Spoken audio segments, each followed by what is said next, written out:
26. Life and death, a phenomenon puzzling mortals and Laity.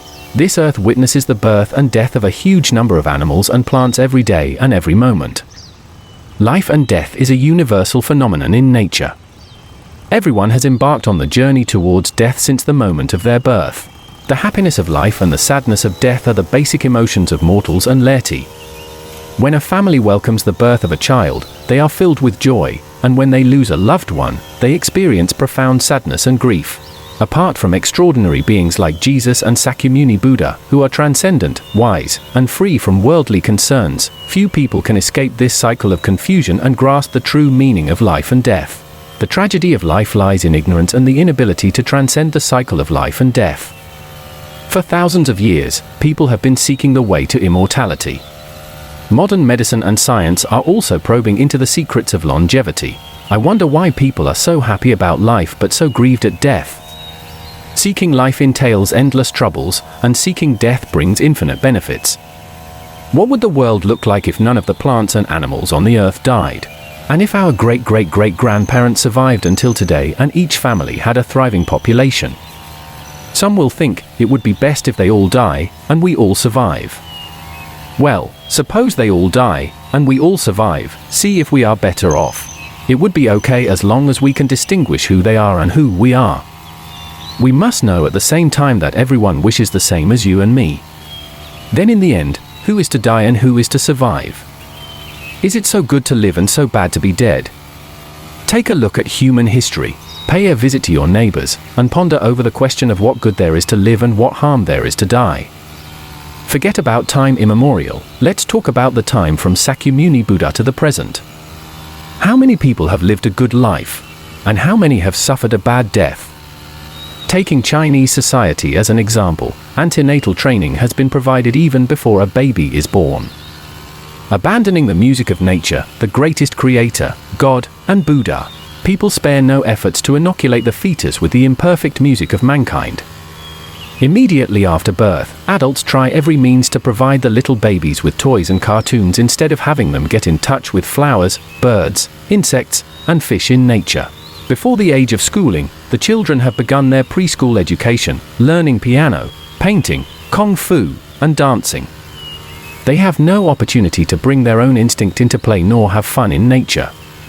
When the children have just begun to know about the world around them, they will be burdened with heavy and formless pressures. In addition to the heavy school bags and the endless homework, adults spare no efforts to add extra education for them. Moreover, endlessly lecturing began to pour onto children. You must be someone. You have to get full marks in exams, otherwise you'll be lagging behind others. Child, I am doing all this only for your good. You must work hard and strive to become an excellent student. You must enter top-tier middle school and then qualify yourself for study at a prestigious university. Otherwise, you will have no foothold in this society. Why are you so fond of playing, my kid? Look at Xuefeng, she is so diligent and so promising. You must learn from her. These and many more lectures have left children at a loss. The 100-meter dash begins with middle school. Students are preoccupied with study and examinations day and night, teachers and parents are carefully supervising and urging, and society is imprudently promoting the atmosphere of elites. As a result, the splendor of human nature is inundated in the endless darkness. Is it supposed to be easy after entering university? No, it's not. Comparing oneself to others in terms of food, clothing, housing, and transportation among classmates is a small matter. What's more serious is the forced indoctrination in the field of ideology and the blind and unlimited pursuit of knowledge. University is supposed to be a place to cultivate people with noble moral character, but the majority of universities are not cultivating living, breathing human beings, but rather robots who have lost themselves. We must bring honor to our ancestors, we must win glory for the motherland, and we must win credits for our nation. Colleges have been fostering narrow-minded notions. What's worse, some colleges and organizations are teaching students how to make their first fortune, how to rise in the world, and how to attract handsome men and beautiful women to themselves. This is a worrisome era. The real distress begins with graduation from universities. There are a bewildering number of roads ahead. Which one shall I take? The unbridgeable gap between dreams and reality, the intangible conflicts between ethics and interest, the marriage, the houses, the cars, and the expected splendid success, all these have put university students at loose ends, which has fragmented the entirety of their spiritual nature into an unbearable scene. If university graduates are like this, then those with no university education must have experienced even greater conflicts and misery in mind. Having married and established a family doesn't necessarily mean entering a safe harbor. Heart-wrenching matters often occur. Supporting elderly parents and raising children are common responsibilities, which people can endure. What they may find intolerable are the conflicts and battles between spouses. Additionally, the occurrences of birth, aging, sickness, death, separation from loved ones, resentment, aversion, encountering situations we wish to avoid, and impermanent events can stir up a once beautiful life into chaos. We see people on the streets, each of them looking vigorous and elegant. But once we get to know their inner world, we will find every one of them emaciated and fatigued. Many people in my neighborhood are businessmen. They all have nice houses, servants, and good cars. Then they should be happy and satisfied, right? The answer is no. When I chatted with them one day, one of them said, "Actually, if I have 1,000,000 yuan, RMB, I will be doing well in China." Another person, as if he has heard the talking of an alien, taunted, "A million? What can you do about it? It is barely enough to buy and decorate an apartment." Another said to me, "I heard you are writing a book, right? You are a little old-fashioned. Don't you know that in today's time you are everything if you have money and you are nothing if you don't? Make haste to earn money." Yet another person, a woman, preached, "Nowadays money is God." How much is conscience worth? I was overwhelmed, and I shuddered. No wonder they are constantly striving, always chasing after every penny, and valuing money over everything else. I see the world as ruled by goblins, devils, and monsters. Am I wrong? Or am I the real devil? Or do I simply not fit in with this world at all? I feel that living is suffering, and human life is rightly a sea of suffering. The sea of suffering is boundless, but turning back is the shore. Turning back?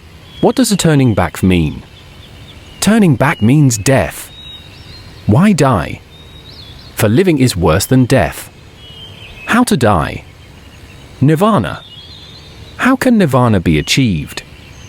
Through self-improvement and self-refinement. How does one self-improve and self-refine? By raising consciousness and increasing wisdom. What is wisdom? Wisdom is the supreme and profound understanding of life and death. How can one acquire supreme and profound wisdom? By understanding what life and death are. Then what is life and what is death? That one is inexplicably brought into the world as a result of karma is called birth, and life, that one rushes about blindly and departs the world unjustifiably, is called death. Birth is accidental, is death inevitable? Both birth and death are inevitable. Since both death and birth are inevitable, and individuals have no choice and cannot resist, then why do we have to understand life and death? By understanding life and death, one can cast off life and death. How can one cast off life and death? By reaching the realm of no birth, no death. What is the realm of no birth, no death? Elysium world is the realm of no birth, no death. What is an Elysium world? Elysium world is one of the 36-dimensional spaces, namely the world described by Jesus and Sakyamuni.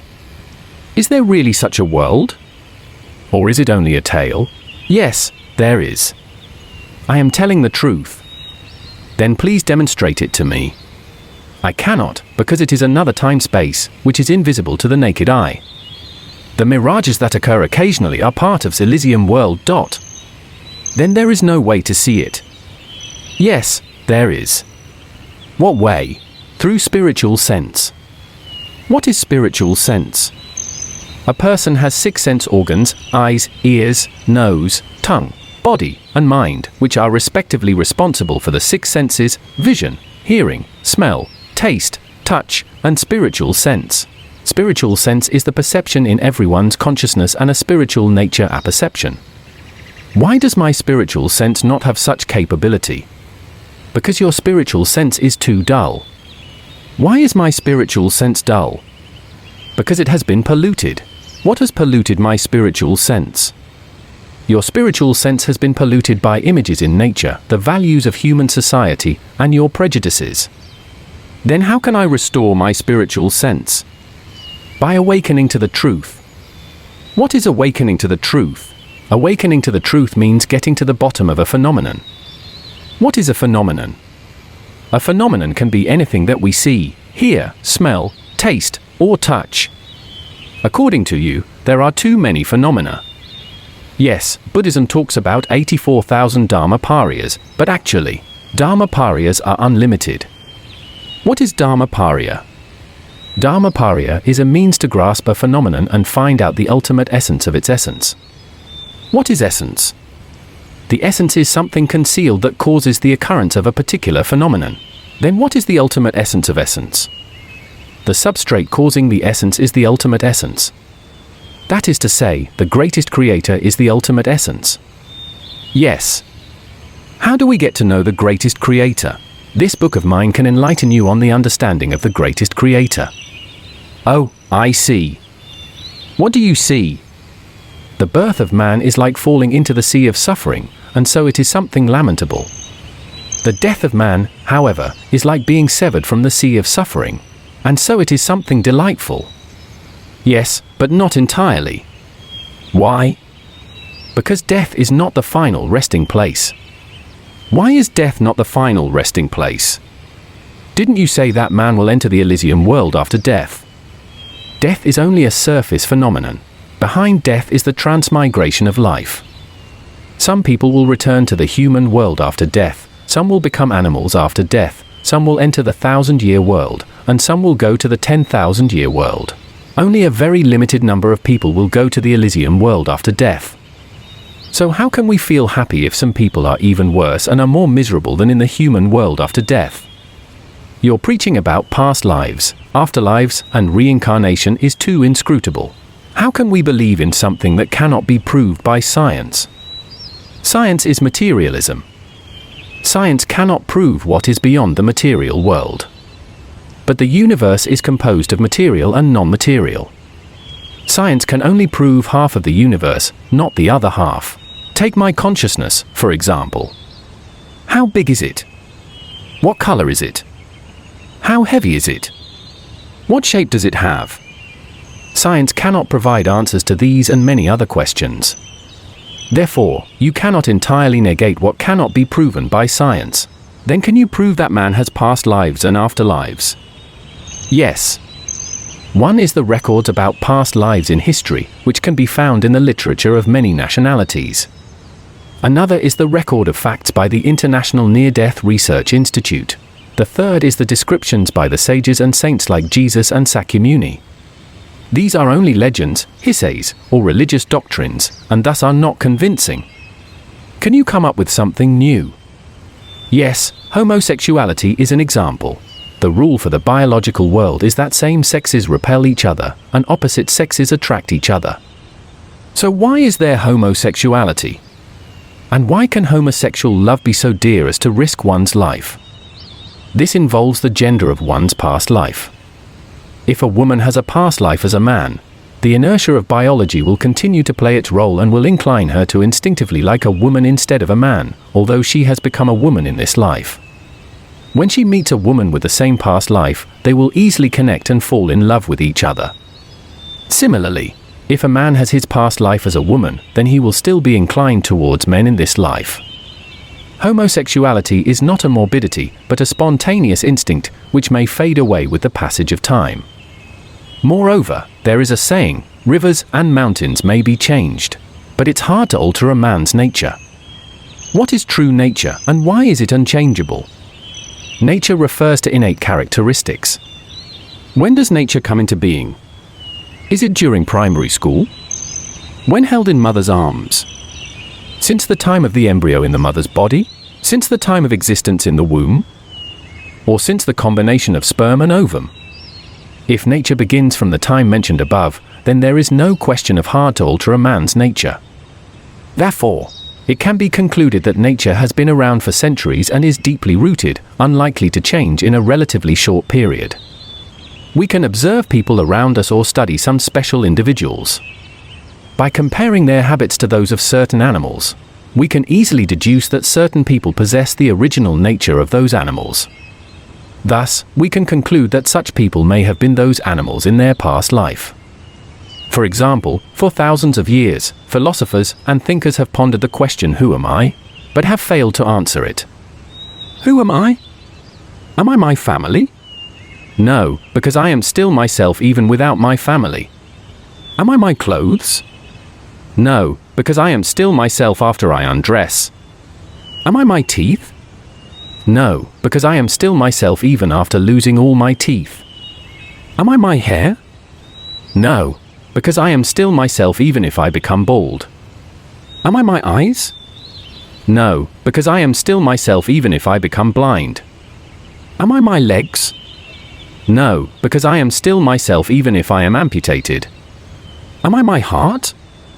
No, because I am still myself after organ transplantation. Am I my blood? No, because I am still myself even after a blood transfusion.